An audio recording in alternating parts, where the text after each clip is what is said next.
I swiped my card for coffee, grabbed it, and walked out the door like any other morning.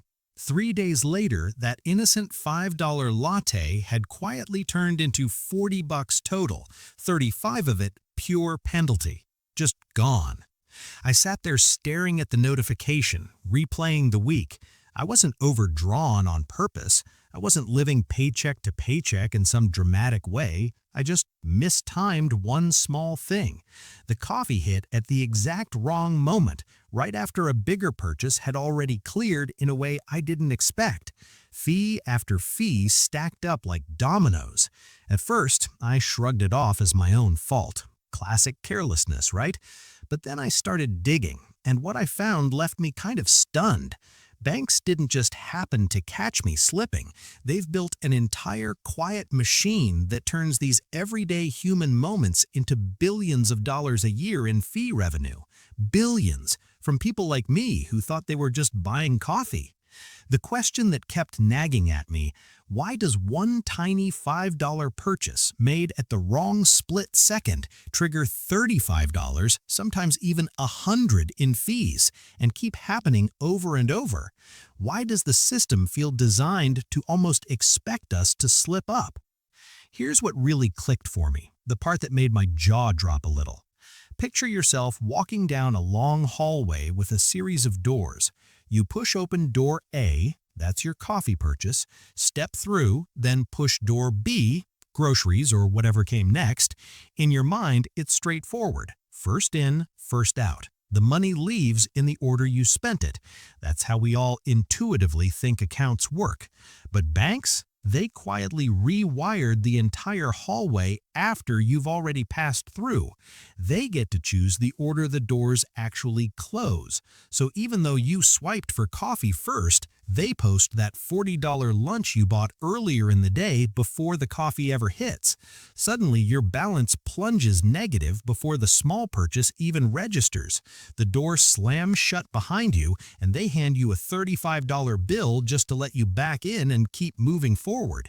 That's overdraft reordering, stripped down to what it really is. They don't process transactions in the chronological order you made them. Instead, they sort and post them from largest to smallest on purpose. Why? Because math shows it maximizes the chance you'll go negative and stay negative longer. There was research years ago from regulators looking into this that found reordering like this could double, even triple the number of overdraft fees triggered from the exact same set of purchases. It's not sloppy software, it's deliberate design. Banks know exactly how our brains operate. We assume I bought coffee first, so it deducts first. They also know the vast majority of people don't refresh their pending transactions obsessively. We check the app, see available balance looking okay, and move on with our day. Kids screaming, work emails piling up, dinner to make. They count on that normal level of distraction. This whole thing preys on very predictable human wiring. We're great at focusing on big, immediate stuff. That $40 lunch feels important, but we downplay tiny risks until they explode. A $5 coffee shouldn't bankrupt anyone, right? Present bias pushes us to spend in the moment and figure out later. Mental accounting makes us treat each purchase like its own separate jar of money instead of one shared pool. And plain old inattention to low probability events means almost nobody expects a small debit to unleash a cascade of high fees. Layer those biases together and you get a profit engine that runs smoothest when we're busy, tired, stressed, or just being regular humans. I bet you've lived some version of this. Maybe you checked your balance Tuesday evening. Looked solid. Wednesday rolls around, lunch out, quick coffee run, gas on the way home. Thursday morning, your phone lights up with 3 overdraft alerts because the big purchase posted first and everything else tumbled after it like falling blocks. Or perhaps your paycheck was supposed to land early Thursday, but it posted late, and 3 automatic small pulls, Spotify, phone bill, whatever, cleared Wednesday night anyway. Fees everywhere. The pattern repeats in so many other corners of life, too. Gyms that auto-renew memberships right before you plan to cancel, hoping you won't notice. Free streaming trials that flip to paid the exact day after you meant to cancel. Subscription services that ship your box a few days early so the charge lands before you remember to pause. Every one of them quietly betting on the same thing. Most of us aren't monitoring timing with laser focus. If you flip the script, if you're the one running a small business, freelancing, selling online courses, whatever, this principle shows up on your side too. You could build billing that obscures dates, buries timing in fine print, or piles on late fees without warning. Plenty do. Or you can choose the other path entirely. Here's the habit that genuinely shifted things for me. No exaggeration. I completely stopped trusting that available balance figure on the app. That number is often misleading by design. It doesn't always show what's truly pending. So now, once or twice a week, usually lazy Sunday evenings when the house is quiet, I pull up my full transaction list. I scroll through everything. Posted, pending, upcoming auto pays. I jot the big ones coming due on a quick note in my phone. What date? How much? Takes 10, maybe 15 minutes tops. In the very first month I started doing it religiously, I spotted 3 overdraft setups before they triggered. Caught them early, moved money or delayed a small spend, boom, over $100 stayed mine instead of vanishing into fee land.